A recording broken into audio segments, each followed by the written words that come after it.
सभी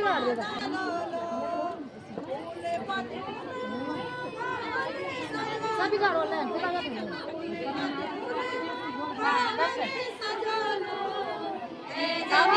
माता में दिया जलो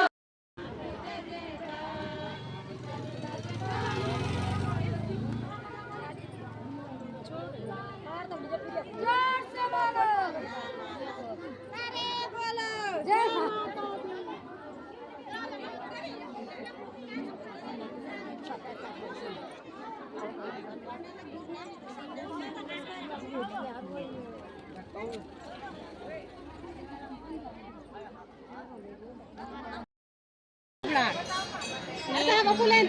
कौन से क्या है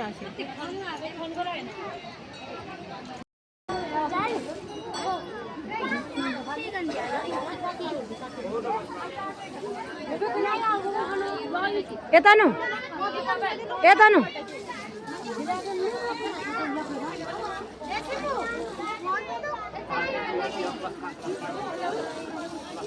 दे अरे लेना अब शंभू मेरे संग रहना मम्मी क्या मम्मी पास चलो चलो चलो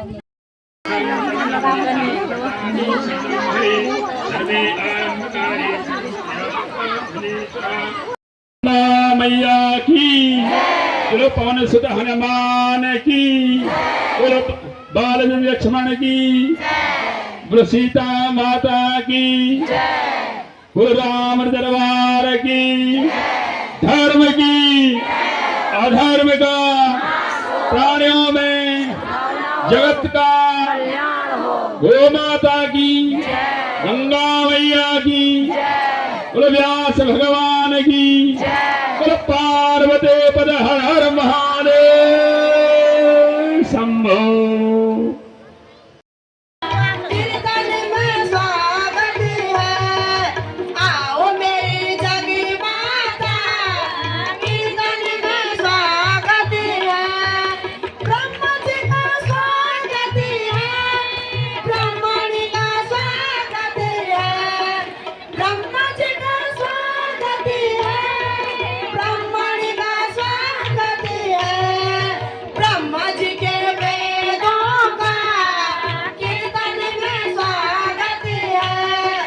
ब्रह्मा जी के वेदों का कीर्तन में स्वागत है आओ मेरी जगह माता भाई सब संतन की जय रामाय राम भद्राय रामचंद्राय वेदसे रघुनाथाय नाथाय सीताय पतये नमः। श्री राम राम रघुनंदन राम राम श्री राम राम भगवतार राम राम श्री राम राम रणतर कस राम राम। और गंगा की एक धार पिंडल जिनके श्री चरणों में कल कल करती बह रही है, ऐसे दिव्य महादेव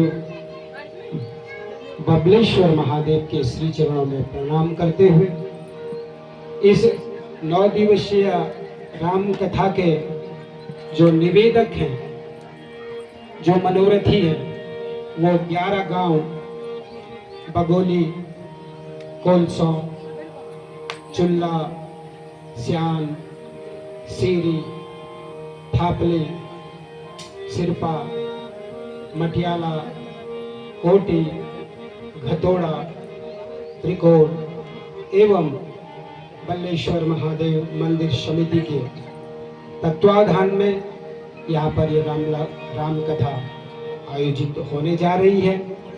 एक गांव से आए हुए सभी नवजात शिशु से लेके और वयोवृद्ध तक सभी के श्री चरणों में मेरा प्रणाम करते हुए, और आज जब हम सुबह भगवान लाटू देवता, यहाँ के जो जितने भी देवता हैं, कुल देवी है, भूम्याल देवता हैं, उनका आशीर्वाद लेते हुए हम सब ने जब जल यात्रा किया, उसमें भाग लेने वाले हमारे सामने बैठी हुई श्रद्धामयी माताएं एवं बहनें, जिनके बगैर कोई भी धार्मिक अनुष्ठान पूर्णता की ओर जा ही नहीं सकता, ऐसी दिव्या मातृत्व शक्ति को प्रणाम करते हुए इस राम कथा में हमारे पंडित जी जो कर्मकांड आदि से भगवान का आवाहन करते हैं, ऐसे विद्वान श्री चंडी प्रसाद खंडूड़ी जी और उनके साथ में जो आए हुए हैं पंडित जी, उनके भी श्री चरणों में प्रणाम करते हुए यत्र तत्र सर्वत्र जहाँ से भी विविध क्षेत्रों से आए हुए आप सभी रामचरण कमला निरागी बंधुओं के श्री चरण में व्यासपीठ से मेरा प्रभु कांत डिमरी का प्रणाम। जय श्री राम। उन श्लोकों का जो है धीरे धीरे धीरे आज हम सब आपस में देख ही रहे हैं कि संस्कृत कितने लोग जानते हैं। अब संस्कृत तो केवल कर्म कांड के लिए रह गया है, बाकी तो संस्कृत अब विलुप्त ही है लगभग। अब गोस्वामी जी ने सोचा कि ये जो श्लोक हैं वो लोग तक नहीं पहुंच रहे हैं, आखिरी व्यक्ति तक नहीं जा रहे। तब गोस्वामी जी ने एकदम देहाती भाषा में, गिरा ग्राम्य भाषा, भोजपुरी, उस मैथिली भाषा, इस भाषा में जो है इस ग्रंथ को लिखा। हेतु क्या है? हेतु केवल आखिरी व्यक्ति तक ग्रंथ जाए। इसीलिए हम देखते हैं कि हमारी बूढ़ी माताएं पुराने जमाने में जब अक्षर ज्ञान नहीं था तब भी वो रामचरितमानस की एक दो चौपाई तो बोलती ही थी। और आप सब जानते ही हैं कि व्यासपीठ, चाहे वो श्रीमद् भागवत का हो, चाहे वो शिव पुराण का हो, अष्टादश पुराण में किसी का भी पीठ हो, उसको उस व्यासपीठ पर बैठे हुए महापुरुष को तुलसी की एक चौपाई तो लेनी ही पड़ती है। आप कथा सुनते रहते हैं, वो रामचरितमानस का चौपाई लेते हैं, बगैर तुलसी पत्र डाले तो भोग लग ही नहीं सकता भगवान को। तो गोस्वामी जी ने इस ग्रंथ को अब बिल्कुल सरल और गिरा ग्राम्य भाषा में लिखा और अब 500 रुपये लिखे। पहले 7 श्लोक, फिर 500 रुपये लिखे। अब हम पहले उन 500 श्लोकों का भी मन और वाणी को पवित्र करने के लिए गायन करें और उसके बाद फिर इनकी क्रमशः व्याख्या करेंगे। मैं जानता हूँ आप सुबह से बहुत थके हुए हैं, ज़्यादा समय नहीं लेंगे और आपको मैं देखूंगा, आपका मन अगर यहाँ लग रहा है तो मैं जान जाता हूँ कि मुझे लोग सुन रहे हैं। जब नहीं सुन रहे होते हैं तो मैं तुरंत जो है कथा को जल्दी जल्दी समेटने की कोशिश करता हूँ। तो गोस्वामी जी जो है 5 100 रुपये लिखते हैं। आइए पहले उनका वाचन कर लेते हैं। जो सुमिरत सिद्धि होई, गणनायक करबर बदन,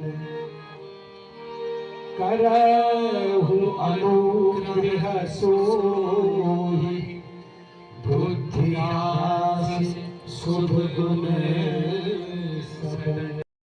नेत्रांजन बनाए और जैसे हम आंख में, जी ने अब जब वंदना की तो सबकी वंदना की।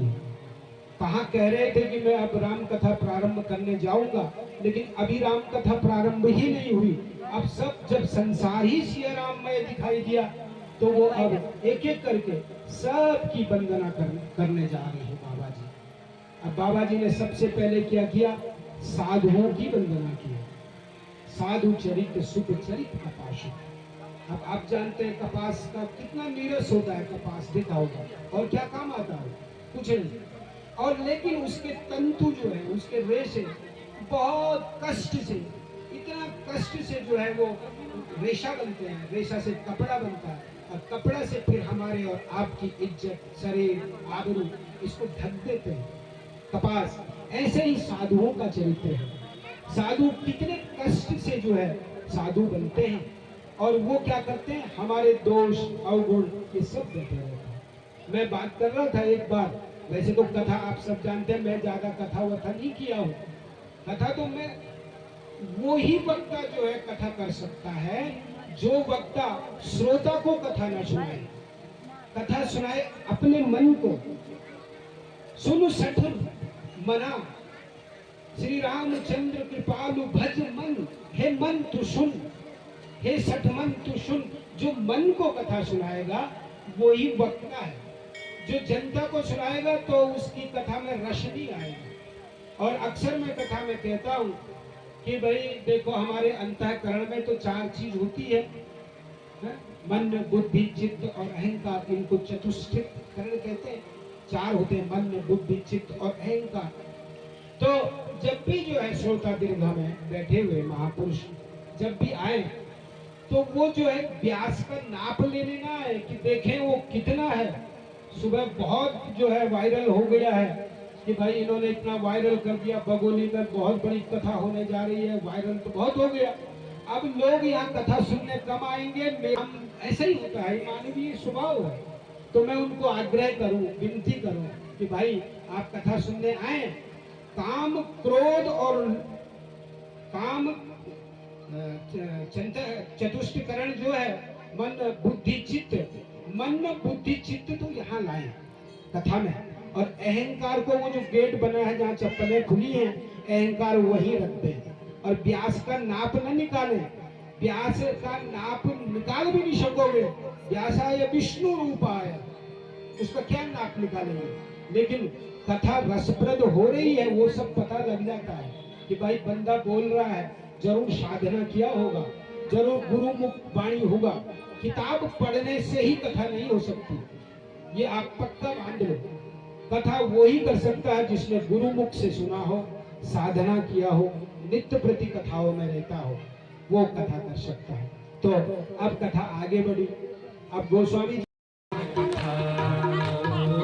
जय राम कथा, जय श्री राम कथा, जय जय राम कथा, जय श्री राम कथा। इसे श्रवण कर मिट जाती है, सत्य श्रवण कर मिट जाती है, कथा श्रवण कर मिट जाती है, कथा श्रवण कर मिट जाती है। जन्म जन्म की व्यथा, ओ जय श्री राम कथा, जय श्री राम कथा, जय श्री राम कथा, जय श्री राम कथा। वो पीछे आवाज नहीं आ रही शायद, जहाँ हमारे भाई लोग बैठे हैं, ये माइक ठीक आवाज आ रही है? आनंद करो, वहीं से आप ताली बजाते रहो।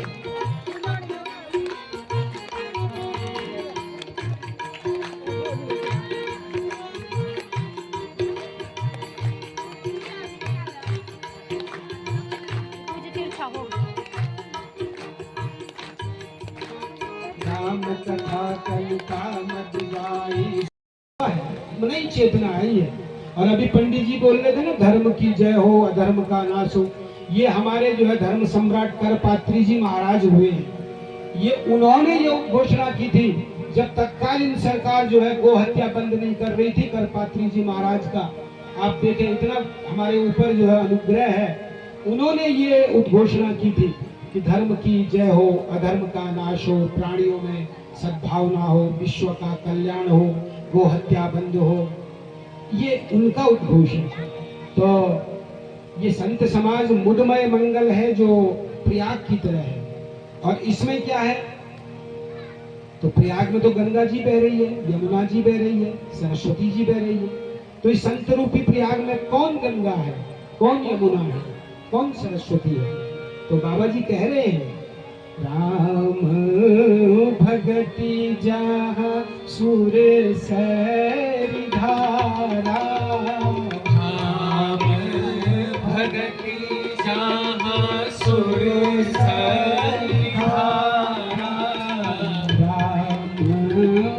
आरती जहाँ सुन